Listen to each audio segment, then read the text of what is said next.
Paz Marquez Benitez, Filipino short story writer. She was born in March 3, 1894, born in Lucena, Tayabas, now Quezon. Marquez Benitez authored the first Filipino modern English language short story, Dead Stars, published in the Philippine Herald in 1925. Born into the prominent Marquez family of Quezon Province, she was among the first generation of Filipino people trained in the American education system, which used English as the medium of instruction. She graduated high school in Tayabas High School, now Quezon National High School.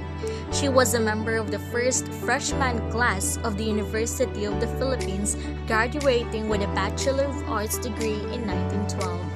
2 years after graduation, she married UP College of Education Dean Francisco Benitez, with whom she had 4 children. Marquez Benitez later became a teacher at the University of the Philippines who taught short story writing and had become an influential figure to many Filipino writers in the English language, such as Loreto Parazulet, Paz M. Laturena, Arturo Belleza Rotor, Bienvenido and Santos and Francisco Arceliana. She annually held Paz Marquez Benitez lectures in the Philippines, honors her memory by focusing on the contribution of Filipino women writers to Philippine literature in the English language. Although she only had one more published short story after Dead Stars, entitled A Night in the Hills, she made her mark in Philippine literature because the former is considered the first modern Philippine short story. For Marquez Benitez, writing was a lifelong occupation. In 1919, she founded Woman's Home Journal, the first women's magazine in the country. Also in the same year, she and other 6 women who were prominent members of Manila's social elites, namely Clara Aragon, Concepcion Aragon, Francisca Tirana Benitez, Carolina Ocampo Palma, Mercedes Rivera, and Socorro Marquez Caballero, founded the Philippine Women's College, now Philippine Women's University. Filipino Love Stories, reportedly the first anthology of Philippine stories in English by Filipinos, was compiled in 1928 by Marquez Benitez from the works of her students. When her husband died in 1951, she took over as editor of the Philippine Journal of Education at UP. She held the editorial post for over 2 decades. Paz Marquez died on November 10, 1983 at the age of 89. Dead Stars by Paz Marquez Benitez. The story of the short story Dead Stars revolves around the man, Alfredo Salazar, and his affairs. Alfredo Salazar believes in true love and optimism to discover ecstasy in its tear. Esperanza is the first woman he falls in love with. The families of both of them are acquainted with each other and hence they start a loving relationship. Both engage after 3 years of their relationship. Alfredo is a lawyer who has strong desires and wants warmth and compassion. However, Esperanza is an impassionate woman having strong will and principles. Alfredo's love for her soon fades away when he meets Julia. Julia now becomes a new object of his desire. Julia Salas is sister-in-law of the judge. He is a friend of Alfredo's father. Julia is an optimistic and enthusiastic person having her own dreams and desires. When Alfredo comes across her, he is strongly attracted to her. On his visit to her with his father, he engages himself in conversation with her and is attracted to her charm. So as to avoid the discovery of his fiancée, he keeps secret from Esperanza too. His eyes are doomed when he learns about Julia's return to his native town. With the fear of losing her, Alfredo decides to declare his true feeling for Julia. When the church function ends, Alfredo goes to meet her, though his fiancée is waiting for him. When he reaches there, he learns that Julia has already known about his engagement to Esperanza. She wishes him for his marriage and leaves him. On his return home, he gets a double blow. He finds Esperanza talking to her friend about loyalty and faithfulness. Alfredo senses a desire to communicate. He supports the reason for craving and choice over dishonesty. Esperanza soon confesses that she knew about his affair with Julia. In pursuit of his lust and heart's content, she encourages him to cancel the wedding. However, the wedding goes ahead as scheduled and Alfredo surrenders to reason. Near Julia's native town, Alfredo, after 8 years, is sent to some work duty. On his visit, he feels nostalgic and cannot resist his lust for Julia and soon finds an excuse to meet her. Julia is still single that forces Alfredo to dream about starting a new life with her. However, he soon realizes that everything is not the same as it were before. Moreover, Julia has also changed, lost something.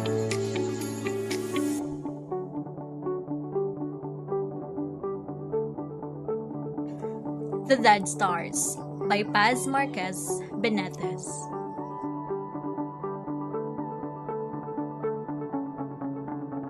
Characters: Alfredo Salazar, Don Julian's son, engaged to Esperanza. Esperanza, wife of Alfredo Salazar. Julia Salas, sister-in-law of Judge Del Val, another girl of Alfredo Salazar. Don Julian, father of Alfredo Salazar and Carmen. Judge Del Val, brother-in-law of Julia Salas. Carmen, sister of Alfredo Salazar. Doña Adela, a sister of Julia Salas. Calixta, note carrier of Alfredo Salazar and Esperanza. Junicio, husband of Doña Adela. Vicente, husband of Carmen. Brigida Samoy, woman whose Alfredo is looking for. Plot. Introduction. Alfredo reminisces how he met Julia Salas. Rising action. He went neighboring with his father to Judge Del Val and met Julia Salas. Julia became embarrassed when Alfredo keeps on calling her Mrs. Del Val. Alfredo went to the judge house often since then. Complication. He realized he was in love with Julia Salas in spite of having an engagement with Esperanza. Climax. Alfredo caught up with Julia after the procession of the Lady of Sorrows. Julia found out about Alfredo's engagement with Esperanza and congratulated him. This pushed him to think whether to choose Esperanza or Julia Salas. Falling action. Julia wanted Alfredo to honor his understanding with Esperanza and so she bids farewell. Alfredo went home to Esperanza. Conclusion. Alfredo and Esperanza got married and had a family. 8 years later, he went to a business trip to a town where Julia, still unmarried, lives. He visited Julia, whom he has never forgotten, but realized that he doesn't have the same feelings for her like before.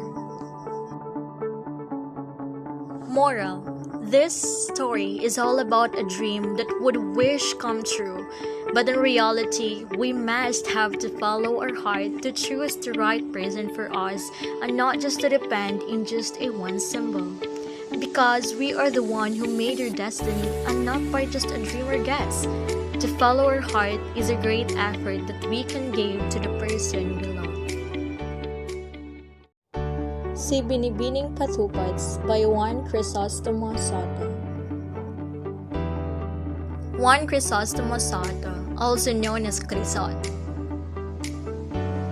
a Filipino journalist, poet, playwright, and the father of Pampango literature. He was born on January 27, 1867 in Santa Ines, Bacolor, Pampanga, Philippines.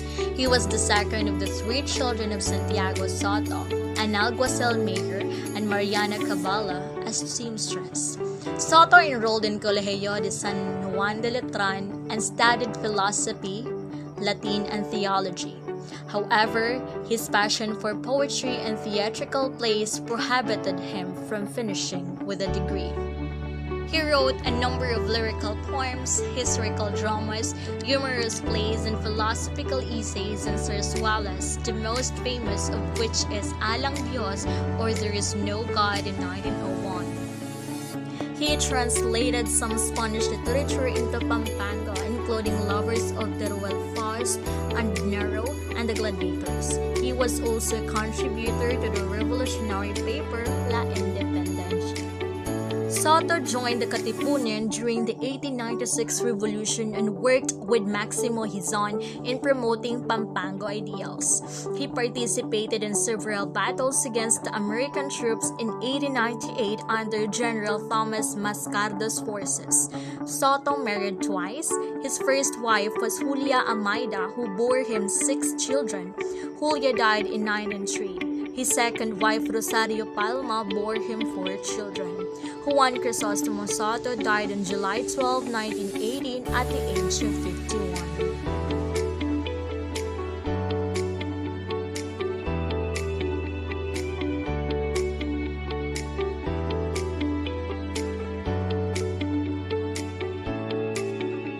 Si Binibining Patupats by Juan Crisostomo Soto.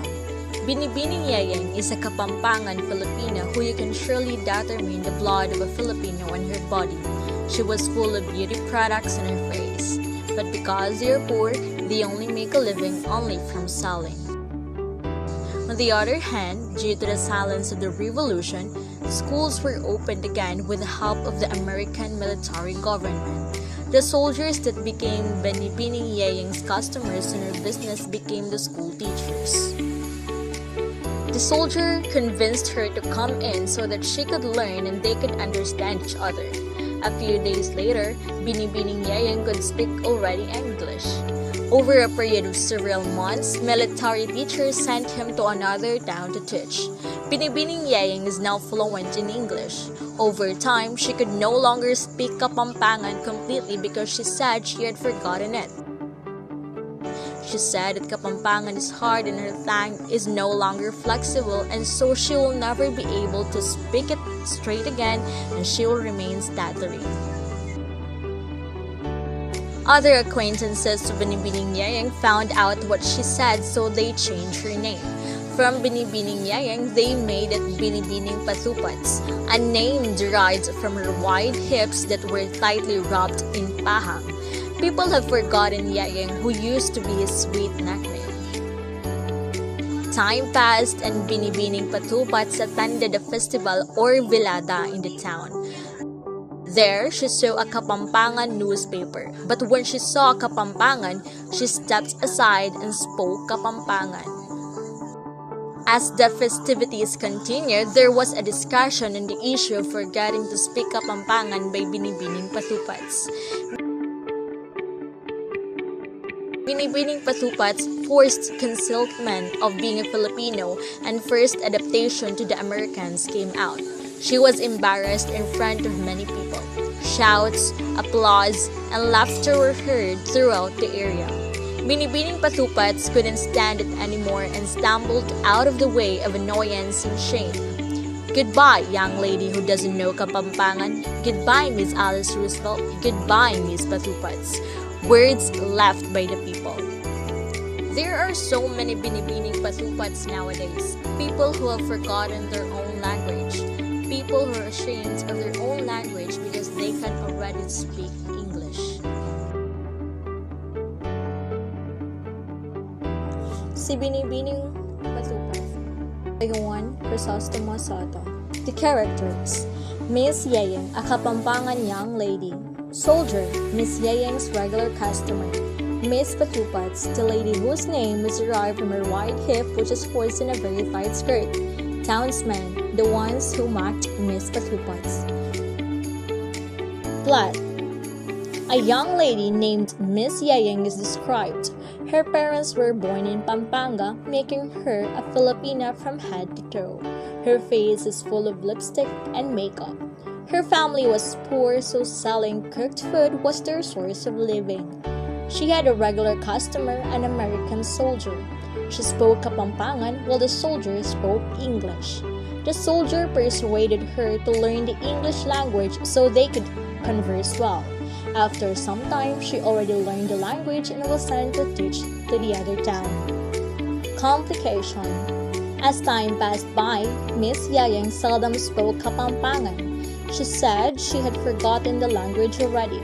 Accordingly, it is stiff and her tongue is twisted whenever she uses it. She even stammers when she does use it.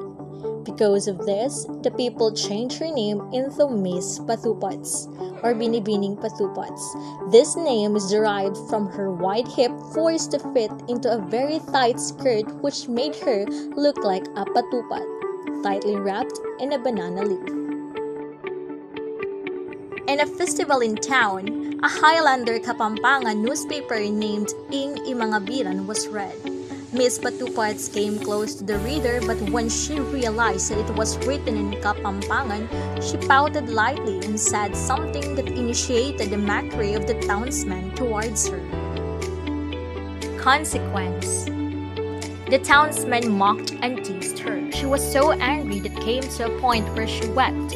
When she wiped her tears, the thick powder came along with it, revealing her natural skin. It was darker than a drab of love.